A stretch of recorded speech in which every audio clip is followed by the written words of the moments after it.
ஓடுகிற நம்பியிலே உரசிவிட்ட சங்கரமா சங்கம் கொண்டு உனக்கு காரணமா மாரியம்மோ சங்கம் கொண்டு உனக்கு காரணமா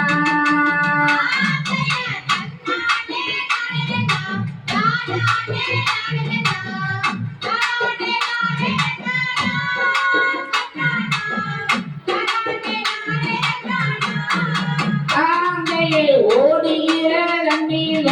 அது கரடி நெந்து வரும் அது கரடி உனக்கு காரணமா மாறியும்போ அது கரடி உனக்கு காரணமா